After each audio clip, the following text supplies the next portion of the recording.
예, CBS 라디오 박종현 판승부 2부문을 열었습니다. 윤석열 대통령과 국민의힘 여당 지도부와의 만찬이 내일 예정돼 있습니다. 한동훈 국민의힘 대표가 이제 만찬 전에 독대를 요청을 했는데 약 한 2시간 전에 이제 대통령실에서 거부 입장이 사실상 나왔습니다. 꼭 독대를 내일 해야 하는 건 아니다. 추후에 협의할 상황이다라는 답변이 나왔는데요. 용산은 또 왜 이런 결정을 내렸을지, 그리고 내일 만찬은 생산적인 어떤 합의가 나올 수 있을지, 내일 만찬 참석자 중 한 분을 만나겠습니다. 김재원 국민의힘 최고위원입니다. 의원님 어서 오십시오. 안녕하세요. 예. 자, 내일 만찬 몇 시에 가세요? 6시 조금 넘어서 아마 시작이 될 거라고 보여집니다. 6시 조금 넘어서. 6시쯤 음. 도착하라고 하니까요. 그렇군요. 네. 국민들이 그럼 궁금하실 텐데 메뉴는 사전에 공개됩니까? 참석자들에게? 공개되지 않습니다. 그런가요? 네. 가면 딱 봤습니까? 그렇습니다. 그래서 음. 그 국민들이 생각하시면 국민들께서 생각하시면 대통령이 여당 지도부를 초청했으니까 거창한 음식 먹을 거로 생각하고 예. 저 사내 진미를 대접받을 것 같지만 실제로는 그냥 평범합니다. 생각보다. 네. 과거에 김영삼 대통령 때는 유명했잖아요. 칼국수 그 먹고 온 분들이 나오면서 예. 배고프다고 햄버거 하나 지금 따로 사 먹고 왔다는 이야기도 있는데 실제로 뭐 큰 차이 없습니다. 그렇군요. 네. 먹는 건 다 비슷하다. 네. 우리 김재원 총리 내일 메뉴에 대한 기대감은 좀 없으신 듯한. 네. 뭐 차라리 그 시간에 다른 회식이나 나올 네. 수 있다. 알겠습니다. 자, 근데 이제 만찬도 만찬이지만 그 안에서 하시는 이제 대화 내용이 중요할 텐데, 이제 한동훈 대표가 만찬 무엇보다 대통령과의 시간에 기대가 있으셨던 것 같아요. 그래서 독대를 한번 하자라고 언론에 나왔는데, 이 언론 보도에 먼저 나온 것을 두고 이제 우리 최고위원께서는 좀 굉장히 곤혹스러운 상황이다라는 말씀하셨죠. 왜 그렇습니까? 그렇죠. 일단 제가 사실 우리 당에서 일한 지가 21년째, 국회의원 시작한 지가 21년째 되거든요. 예. 그리고 2014년부터는 당 지도부의 그 일원으로서 지금까지 거의 대부분의 시간을 보냈는데, 예. 여당의 대표께서 대통령과의 만남을 요청하는 예는 굉장히 많아요. 그렇죠. 네. 그런데 언론에 대해 공개적으로 요청하는 것은 처음 봤어요, 저는 솔직히. 만날 것을 공개적으로 요청합니다. 뭐 이런 느낌이죠, 사실은. 그리고 예. 가면 이런 이야기 할 거다는 보도가 또 줄을 잇는 것도 처음 봤고. 아하.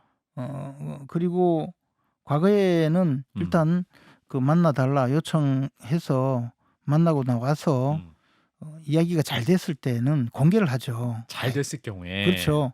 근데 뭐 잘 되지 않았으면 서로 간에 상처를 받을 수 있으니까 그렇죠. 아예 알리지 않는 그런 경우가 많이 있죠. 예. 그런데 이번의 경우는 굉장히 좀 이례적이고 양측 다, 그러니까 한동훈 대표도 한동훈 대표고 대통령께서는 특히 더 곤욕스러운 입장이 돼버렸죠. 만약에 이제 참 이런 말씀 드리기 좀 그런데요. 예.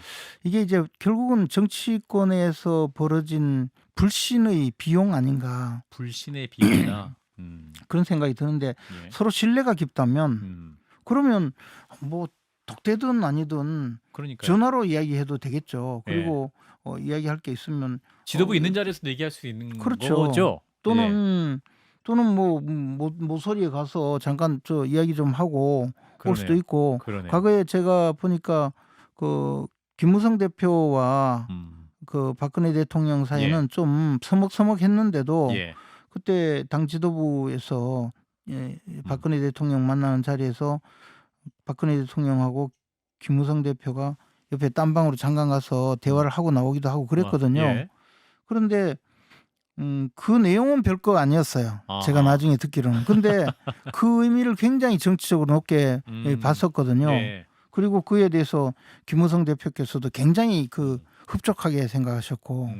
근데 지금의 경우에는 이렇게 공개적으로 그 독대를 요구하고 나면, 자, 대통령이 독대를 받아주면 당대표께서 요구를 하면 대통령이 받아주는 모양이 그것을 폭넓게 정치적인 그 지금 민심을 경청하고 당의 입장을 도와준다 이렇게 음. 받아들이는 경우라면 좋은데 예. 또 일각에서는 그렇지 않고 그다음 그럼 무슨 이야기가 있었느냐라는 이야기가 주목이 되잖아요. 그렇죠. 주목이 되었을 때 한동훈 대표가 이야기하는 것을 대통령 입장에서 이미 한동훈 대표가 무슨 이야기 할지는 전부 다 나와 있고 그렇죠. 그에 대한 결론도 대충 알고 있잖아요.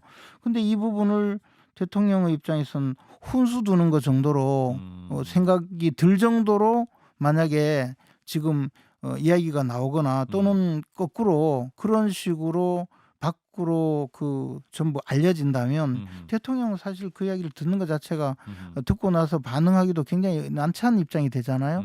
예를 들어 그 이야기를 수용하면 예. 그 다음 단계로 수용해서 모든 일은 한동훈 대표가 마치 승자가 되고 대통령은 그 여당 대표의 요구에 무릎 꿇는 것처럼 아하. 그런 식으로 밖에서 또 외화가 될 수도 있고 얘기가 될 수도 그런 있고. 식으로 또 아하. 이제 유포하는 사람이 있겠죠, 당연히. 아하. 그런 식으로 유포할 수 있다는 그런 가능성에 대해서 걱정할 수도 있다고 봐요. 이제 제가 이 부분에서 바로 불신 비용이라고 하는 거죠. 아하. 불신하면 그런 생각을 할 수 있거든요. 예. 그리고 안 받아준다면 그러면 대통령은 또 불통이다. 쪼잔하다, 속이 예. 좁으시다, 뭐 이런 식으로. 비판. 예. 그리고 또 만나주지 않으면 또 공격받고 예. 이런 상황에서 대통령 아주 그 입장이 난처한 상황으로 만들어버린 거죠. 결과적으로. 네. 예. 그리고 한동훈 대표 입장에서는 제가 보기에 대통령을 만나서 내가 지금 판단하기에는 이렇습니다. 예. 그리고 우리는 당에서 이번에 그 추석을 거치면서 많은 민심을 수렴했는데 민심은 이렇습니다라고 이야기를 해서 대통령의 그 입장을 바꾸는 것에 치중한다면 예. 그러면 대통령님 이번에 추석을 거치면서 우리가 이러이러한 좀 그 내용이 있다. 좀 진솔하게 좀 말씀드리고 싶다라고 이야기를 그 저 뭐 비서실장을 통하든 예. 직접 이야기하든 했다면 또 그래 한번 들어보자라고 하고 넘어갈 수 있는 건데 그걸 공개적으로 하니까 아하. 이 부분에 대해서 불편한 이 양쪽 다 불편한 입장이 되고 한동훈 대표도 대통령이 다 독대 요청을 했는데 거절했다. 이것도 또 별로 지금 좋은 모습이 아니잖아요. 그래서 저는 굳이 이게 알려질 필요가 있었나 그 점에 대해서 좀 걱정이 돼서 옆에서 지켜보는데 늘 안타까운 마음이 들었죠. 거절한 이후에도 지금 또 한동훈 대표 바로 반응을 보여서 그러면 빠른 시일 내에 빨리 보시자 뭐 이렇게 얘기하고 있는데 사실 그래서 내일 이게 약속하기. 이제 왜 독대 요청을 언론에 하느냐는 거죠. 그러니까요. 그 두 분이 20년 지기고 그냥 바로 전화도 할 수 있는 사이 아닙니까? 그러니까 이제 예. 그러니까 불신 비용이 커지게 만드는 거 아닌가. 차라리 그랬으면 뭐 저 아쉽습니다. 뭐 나머지는 제가 다시 저 생각해 보겠습니다라고 하고 곧바로 전화를 한다든가 예. 아니 문자라도 보내든가. 그렇죠. 근데 다시 또 반응이 언론에 나왔다. 이거 자체는 굉장히 좀 더 안 좋은 시그널이다. 더 격화될 수도 있다. 두 분 그 사이가. 이제 서로 이제 이런 경우를 겪으면 좀 자꾸 거리가 조금씩 멀어지는 계기가 될 수도 있다고 봐요. 저는 이제 제가 대통령 정무수석을 지내고 또 정무특보를 하면서 예. 가장 그 노력한 것이 대통령이 좀 약간 거부감 있는 분, 거리감 있는 분과의 거리를 좁히기 위해서 노력을 많이 했는데 예. 그 방법은 대통령께는 이쪽 분이 지금 이렇게 대통령께 대해서 좀 좋은 의미로 이렇게 말씀하신 거다라고 하고 예. 대통령이 좀 누그러지면 그쪽에는 대통령께서 오해를 푸셨다 걱정하지 마라 서로 이렇게 이야기를 쭉 한 적이 있는데요. 예. 이런 경우에는 지금 그렇게 대통령이 참모라든가 주변 분들이 또는 뭐 당대표 입장에서도 마찬가지죠. 그런 분들이 역할을 할 수 있는 공간이 점점 줄어들죠. 공중에 대고 언론에 대고 이야기해버리니까. 아하. 근데 지금 이제 한재아 대변인 같은 경우는 지도부 중에 누구도 이게 언론에 유출한 사실이 없다 이렇게 얘기를 하고 있는데 누가 유출했을까요? 뭐 그렇게 말씀하시면 그 말이 맞겠죠. 근데 언론에서 최초 보도한 언론은 예. 여권 핵심 관계자라고 이야기했고 아하. 보도 내용이 예. 그다음 곧바로 그 민간 통신사에서 그 보도 내용 제가 이제 봤을 때 살펴보니까 예. 곧바로 이어 보도한 분은 그 통신사에서 통화를 했어요. 여당 핵심 관계자가 전화 통화를 했는데 예. 이렇게 그 대통령실에 대통령 독대를 요청했다라고 예. 답했다라고 아하. 말했다라고 음흠. 그러면 그렇게 답변을 해줬다고 돼 있어요. 그러면 여당 핵심 관계자라는 내용으로 보도가 나오고 있는 게 지금 여러 건이 있었거든요. 그러니까 그게 그러면 여당 핵심 관계자가 당 지도부가 아니고 누군지 저도 좀 궁금하죠. 누구신지 정확히 모르시겠다. 뭐 좀 아. 또 이제 또 전체적인 맥락으로 보면 누군지는 짐작할 수도 있는데 아 누군지 아시는 것 같군요. 아니요. GPC 그냥 짐작만죠. 짐작만 하지만 굳이 그런 것을 짐작이 맞는지 틀리는지 모르는데 알겠습니다. 예. 아무튼 그러면 이제 내일 만찬에서 그럼에도 불구하고 국민들을 위해서는 뭔가 좀 성과가 있는 만남도 돼야 하는 것이고 뭐 협상 자리는 아닙니다만 그래서 이게 무슨 그러니까 뭐 저 여야 간에 야당에서 대통령에게 영수회담을 영수회담도 요구하면서 아니잖아요. 예. 독대해달라. 저 배석자 필요 없다. 뭐 둘이서 만나자 이렇게 이야기하는 것도 아니고 그러니까요. 더군다나 대통령과 당대표께서는 오랜 세월 동안 우리보다도 20년 동안. 예, 몇십 배, 몇백 배 더 친하신 그러니까요. 분들인데 예. 저렇게까지 지금 악화시킬 필요가 있는가? 그 음. 점은 정치권에서 있어본 많은 사람들은 사실 느낌으로 대통령과의 독대를 미리 요구하고 그 점을 언론에 공개하는 것에 대해서 약간의 생소한 느낌을 갖게 되는 것이 바로 이런 부분 때문이거든요. 예. 그다음 그리고 나서 또 대통령과 만나서 여러 가지 이야기를 한 내용이 밖으로 실시간으로 중계하듯이 나오는 것 이것도 대통령으로서는 엄청난 부담이죠. 그래서 아까 계속 말씀한 불신의 비용이 계속 커지고 있다. 이제 그렇게 되면 이제 이게 비용이 커진다는 것은 결국 좀 우리로서는 굉장히 어려움에 처하게 된다는 의미가 되겠죠. 어떤 어려움일까요? 어려움이 뭐 한두 가지 있습니까? 알겠습니다. 자, 그래서 이제 내일 만찬을 잘 하시면 좋겠는데 지금 이제 여론조사 지지율 흐름이 대통령 국정수행 지지율과 여당의 지지율이 함께 좀 하락세를 보이고 있는데 이 부분은 어떻게 보고 계세요? 그러니까 지금 말씀하신 내용이 결국 불신 비용이 점점 더해지는 것 아니겠습니까? 예. 그리고 우리가 여당이잖아요. 그렇죠. 여당은 숙명적으로 대통령이 이끄는 정부의 성공에 많은 영향을 받을 수밖에 없고 예. 우리 당원에도 대통령이 된 당원은 당의 정강 정책을 국정에 반영해야 되고 예. 당은 대통령의 국정 수행에 적극 협력해서 공동 책임을 진다고 되어 있어요. 근데 뭐 당연히 그런 이야기가 쓰여 있든 말든 여당은 숙명적으로 대통령의 국정 수행에 영향을 받을 수밖에 없죠. 그렇죠. 그리고 그에 의해서 다음 선거에서 심판을 받을 수밖에 없어요. 네.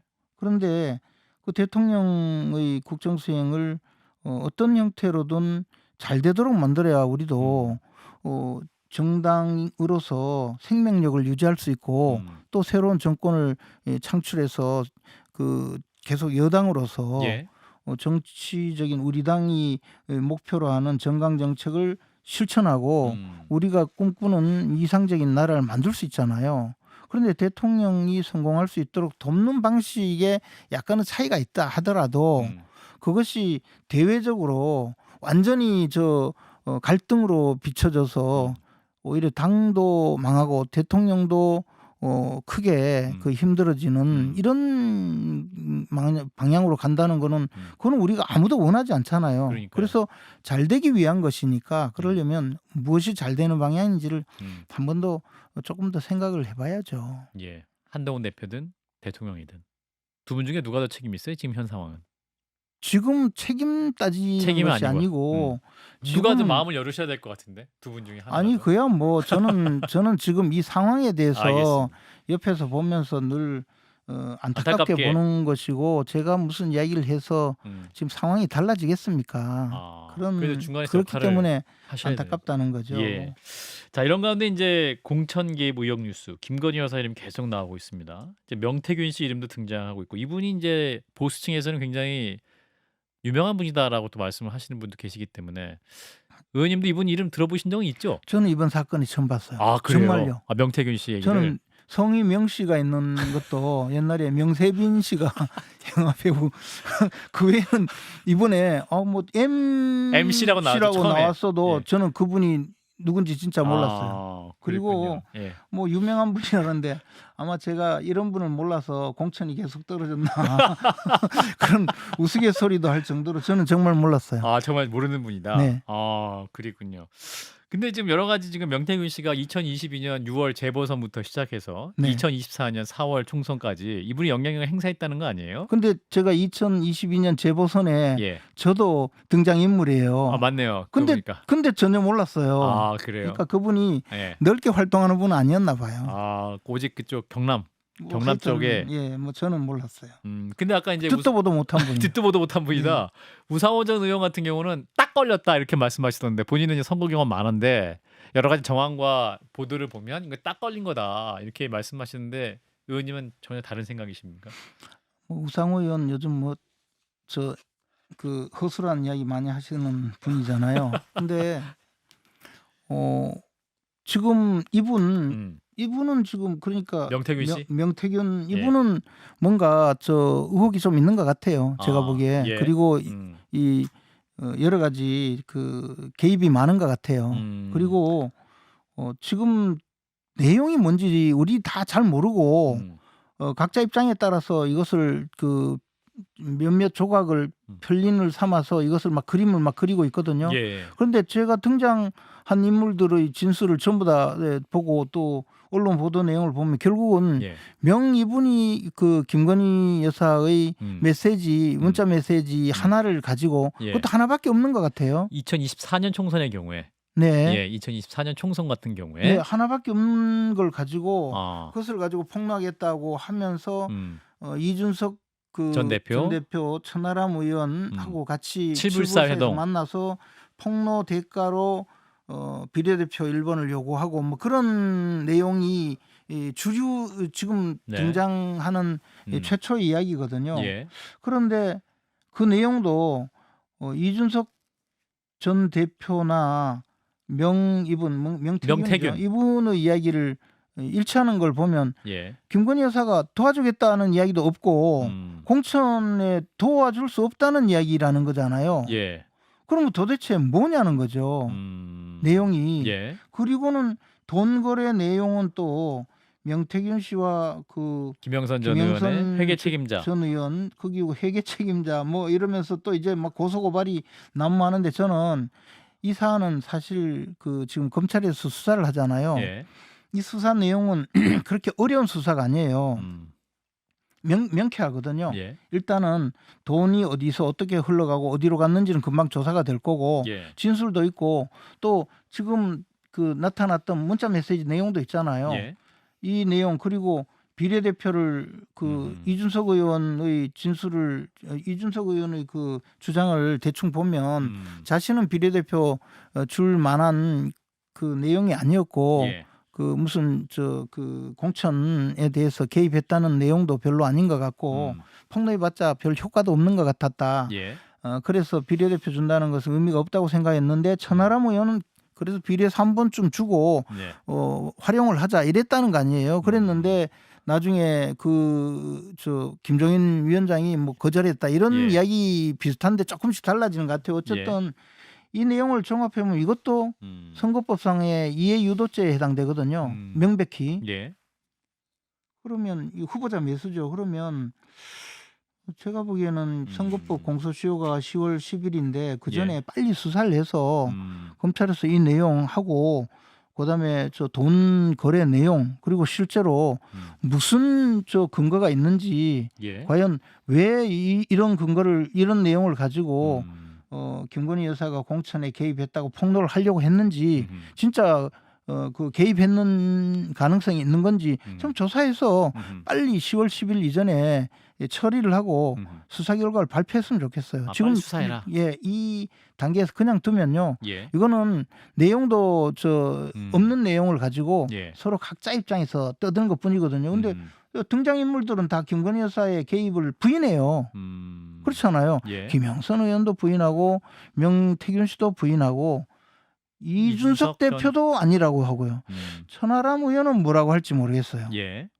그렇잖아요. 그럼 이게 도대체 뭐? 그러니까 문자 내용이 정확히 무엇인지가 또 그게 또 일단 밝혀져야겠네요. 근데 어쨌든 그 본 사람은 이준석, 명태균 뭐 이런 사람들인데 예. 전부 다 김건희 여사는 도와줄 수 없다고 했다는 거 아니에요. 예. 그러니까 근데 2022년 6월 재보선 그때는 네. 이제 그 발표되기 전날에는 이제 명태균 씨가 내가 이제 윤석열 대통령 부부에게 전화를 했었고, 네. 윤 대통령은 김영선이 된다고는 그쪽으로 알고 있다라고 원하시더라. 뭐 이런 얘기도 나오고 있기 때문에. 그거는 이제 명태균 씨의 말씀이시죠. 그죠. 예. 그러니까 그런 이야기를 가지고 수없이 지금 작업을 해서 이런 식의 이야기를 가지고 수없이 장사를 한 예가 뭐 이것만 있었나요? 생태탕 때도 이런 식으로 있었고 지금도 최근에도 보면 무슨 예. 이종호 씨라는 분이 나서서 단톡방. 최상병 특검에 관련된 예. 지금 사건에서 계속 삐져져 나온 거에서 결국 제보를 뭐 사주했다, 뭐 제보를 조작했다 그런 이야기도 나오고 하잖아요. 제3자가 이야기하는 거 그걸 가지고 과연 실제 상황이 맞는 것인지는 그것도 확인해 봐야죠. 근데 명태균 씨가 그에 대해서 뭐라고 또 진술을 하는 건지도 중요한 이야기죠. 그리고 제가요 그때 당시 공천은 조금 저도 그 당사자이기 때문에 예. 아는데요. 예. 그때는 아마 온갖 소문이 막 퍼지고 있었을 거예요. 그러니까 공천 발표하기 하루 전이면 벌써 다 알았을 것이다. 떠드는 분이 있었을 거예요. 아하. 그 외에도. 아. 왜냐하면 그때 하여튼 뭐 분위기가 예를 들어 공천이 곧바로 공천심사위원회를 해서 그날 결정한 것이 아니고 예. 공천심사위원회를 열고 미뤘어요. 아하. 몇 번이나 제가 알기로. 그 당시 정황이. 예, 그러니까 그 내부에서 이번에 여기는 누가 될 것 같다라고 이야기가 나왔을 수가 있어요. 그 내용이 틀렸을 수도 있고 맞았을 수도 있기 때문에. 아하. 그러니까 소위 뻥치기 좋은 상황이었어요. 그때. 뻥치기 좋은 상황이었다. 네. 그 뻥이 2022년에 좀 어떻게 맞은 거고. 그러니까 결과적으로 맞을 보면. 수도 있었겠죠. 저는 뭐 그 점에 대해서 내용을 모르기 때문에. 알겠습니다. 예, 내용을 모르기 때문에 확정적으로 이게 거짓말이다 아니다 그거를 이야기할 건 아니고 다만 그때는 왜 공천 심사를 후보 등록 직전까지도 계속 이리저리 미루고 회의는 하고 미루고 해서 예. 그 공천 심사위원회 분위기를 저한테도 전달해 주는 분이 있었어요. 그러니까 그때 당시 상황이 좀 그랬어요. 알겠습니다. 자, 그래서 이제 김건희 여사 관련해서 근데 굉장히 여론에 여러 가지 얘기가 나오고 있지 않습니까? 그래서 여사님의 활동 재개가 지금은 좀 적절하지 않지 않느냐라는 것이 여당 내부에서도 좀 많이 나오고 있는 상황인데 이 부분은 어떻게 보고 계세요? 그래서 이제 그 여당 내부에 그런 이야기가 나오는 것에 대해서는 예. 뭐 충분히 또 그렇게 이야기할 수가 있죠. 그래서 이 부분은 아마 대통령 비서실에서 좀 제대로 그 전략을 세워서 예. 앞으로 뭐 홍보 전략이라든가 또는 말씀하신 그런 영부인의 역할에 대해서 조금 더 그 방향을 정하는 지금 그런 노력을 할 필요가 있지 않을까. 또 그렇게 하지 않을까 생각합니다. 근데 일각에서는 지금 영부인의 활동을 제대로 통제할 수 있는 분 대통령 한 분밖에 없는 것이 아니냐. 누가 감히 말하겠느냐. 이런 얘기도 나오거든요. 근데 저는 예. 그렇게 생각하지 않아요. 그리고 또 그런가요? 하나는 대통령 영부인 활동이 굉장히 무슨 대단한 활동을 하신 게 아니잖아요. 다만 외부적으로 그것을 홍보할 때 아하. 홍보하는 방향을 그 생각해서 전략적으로 할 필요는 있다고 봐요. 그러니까 사진을 예를 들어 공개한다든지 이런 것도 굉장히 그것은 충분히 비서실이 할 수 있잖아요. 대통령 영부인이 지금 얼마나 뭐 공개적인 활동을 한 게 있나요? 그래서 알겠습니다. 그런 부분은 필요하다고 보죠. 예, 일단 내일 만찬 잘 하시고 또 뵙도록 하겠습니다. 김재원 국민의힘 최고위원이었습니다. 고맙습니다, 의원님. 고맙습니다.